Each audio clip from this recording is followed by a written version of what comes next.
Games Workshop, the company behind Warhammer 40K, has falsely copyright struck novelist and comic book creator John Della Rosa after he reported on woke activists trying to get their upcoming Space Marine 2 game canceled because there is a Russian developer working on the game. Before we get to this, I'd like to ask you, please hit that subscribe button, hit that bell for notifications so you don't miss any of our future videos here at the Trent Report. Roll this up over at thatparkplace.com. And Delrose shared this on X that Games Workshop did indeed copyright strike him for his video, noting that woke activists were trying to cancel the upcoming Warhammer 40K Space Marine 2 video game because a Russian programmer worked on it. And this is what he posted over on X.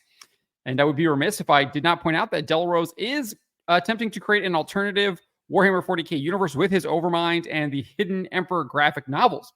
But this is what he wrote.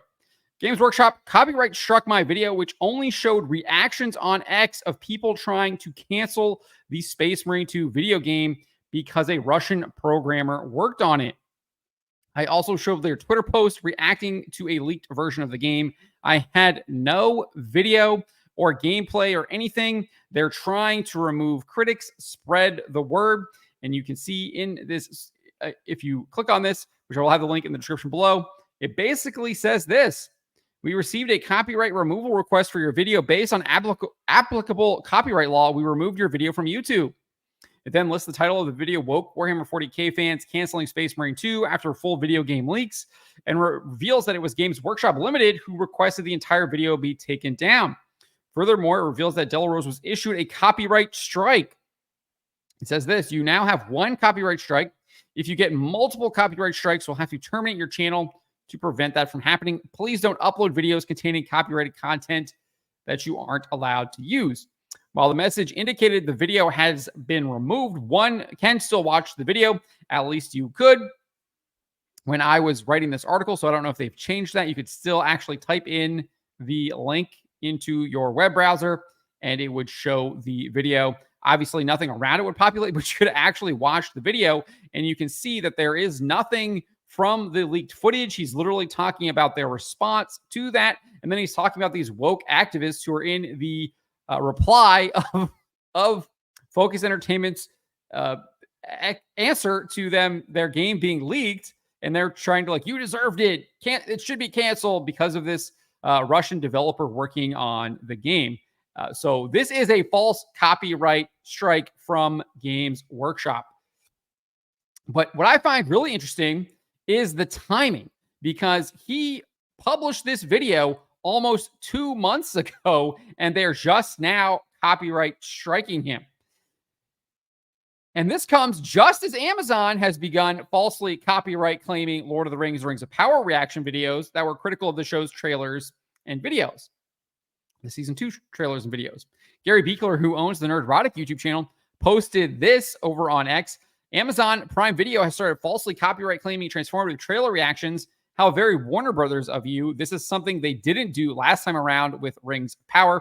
However, in a previous video, I went over all of the things that they did do last time, deleting comments, manipulating reviews, changing their entire review system. They were doing all kinds of shenanigans, but they weren't.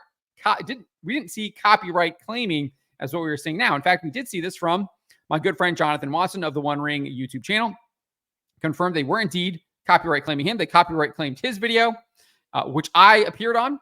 And he said, got to start cracking down on those videos you don't like. Amazon? This is 18 days after it was published. Very similar. Obviously, the time length is a little bit different, 2 months to 18 days, but it is significant amount of time after the fact that it was published. What I do find interesting, though, is that since I reported on this and multiple other YouTubers have pointed this out, Amazon actually issued an apology and indicated that they have removed the copyright claim from the video. Jonathan shared this with me. He received this email from Peter Kidd, who is the Senior Corporate Counsel for Global Content Protection at Amazon MGM Studios and Prime Video. So he literally had one of their top lawyers responding to him This is what we can do when we actually speak up. And that's why we are doing this, because what Games Workshop is doing is just as bad as what Amazon was doing. And I don't actually believe Amazon's explanation here. Because it says, we learned this morning we inadvertently claimed one of your video commentaries yesterday. In clearing the backlog of automated potential claims flagged by YouTube's fingerprinting system, we failed to release the claim on your video as allowed commentary criticism. Well, we can confirm your video was never taken down or suppressed. We apologize for the disruption. No, they were just trying to steal the revenue from his video. Sure, they didn't take it down or suppress it. They just wanted the revenue that he was making from that video for themselves.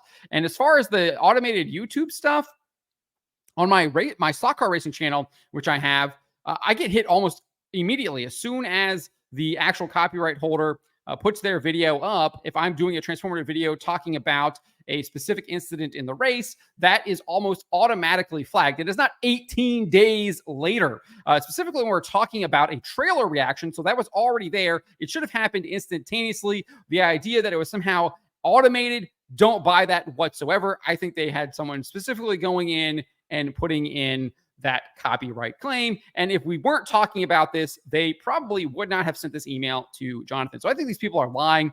And that's why we're going to continue to point this stuff out, because we can make a difference when we call these companies out for their bad behavior. And that's exactly what they're doing. They are acting badly. Nevertheless, this was a good thing. He says, we'll put you on the allow list to prevent automatic claiming on your channel going forward. But should something like this happen again, please feel free to reach out to me. So I actually applaud them for putting them on the allow list. Shows that that does indeed exist. So you can get put on that. So you won't get copyright claim when you're literally making legitimate transformative videos, reacting to trailers, videos, clips, etc., which should be allowable on YouTube. So I'm glad that Amazon did indeed actually make the right decision here, but they should have done it in the first place.